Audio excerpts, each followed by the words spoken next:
Assalamualaikum warahmatullahi wabarakatuh. Alhamdulillah, kita akan surah Nur. Surah Nur ini diturun selepas daripada Fatah Mekah. Dalam surah Nur ini, di bagian awalnya ada menceritakan mengenai hukum hudud yang menyentuh siapa yang berzina laki dan perempuan yang belum kahwin, hendaklah disebat 100 rotan, itu disebut. Tapi dengan ada saksi, 4 orang saksi.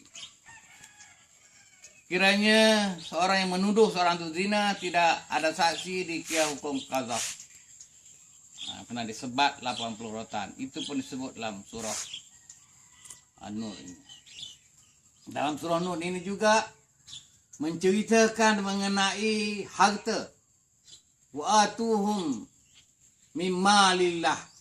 Berilah pada mereka daripada harta Allah. Maksud harta Allah di sini adalah harta zakat.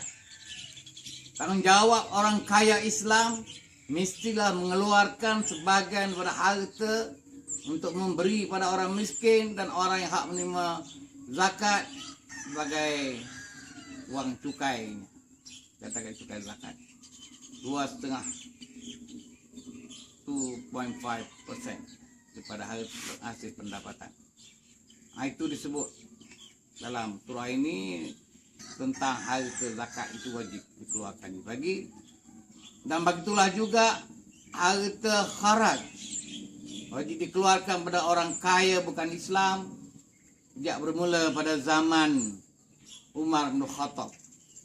Pada zaman Nabi ada hadis yang menerangkan orang bukan Islam dikenai keluar harta kharaj.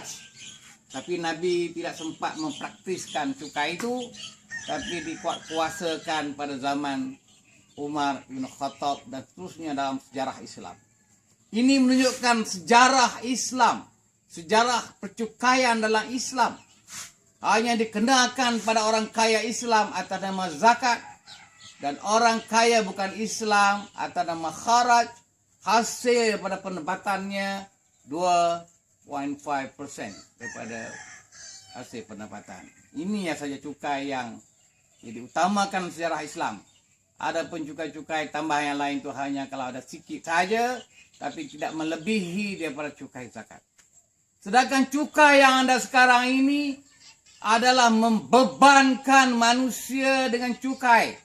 Berbagai cukai, termasuk cukai GST. Cukai macam-macam cukai, toll tax, macam-macam tax. Pengaruh cukai ini adalah daripada percukaian mengikut sistem ekonomi kapitalis yang berlakunya di barat dan mempengaruhi pada dunia Islam. Sehingga kita pun turut ikut sama sistem cukai yang zalim ini. Cukai GST ini termasuk cukai yang zalim kerana adalah cukai secara dia rangkaian. Cukai atas cukai, cukai atas cukai. Semuanya dicukaikan. Jadi tidak ada benda yang tak kena cukai. Dan cukai itu dikenakan pada orang kaya dan miskin. Orang miskin patutnya diberi bantuan, dikenakan cukai. Orang kaya memanglah ada dikena beri cukainya, dan juga tu itu sepatutnya dia adalah keluarkan atas nama cukai kharaj, maka tidak ada cukai lagi atasnya. Kalau dalam sistem sebuah negara ekonomi berdasar pada dasar ekonomi Islam. Malahan Allah mintakan berikan harta mereka, harta Allah.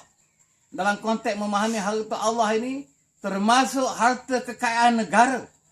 Harta kekayaan negara ini mesti dibangun oleh rakyat yang terdiri daripada orang kaya dan miskin.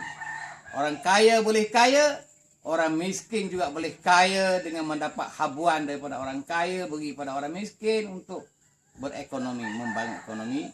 Dan juga hasil daripada kerajaan yang memberi bantuan. Kerajaan juga boleh jadi kaya, rakyat pun boleh jadi kaya. Semuanya kaya. Ini mengikut sejarah sistem ekonomi Islam sejak zaman Nabi Adam alaihissalam dan juga sampai pada zaman Nabi kita Muhammad sallallahu alaihi wasallam. Nabi kita Muhammad SAW hanya mengambil masa 2 tahun saja memerintah di Madinah, menyebabkan penduduk Madinah itu menjadi orang Islam yang kaya, dan juga orang bukan Islam pun turut kaya, karena mereka adalah digalak untuk membangun ekonomi dalam kehidupan mereka. Begitulah dengan sejarah dalam perkembangan tamadun Islam.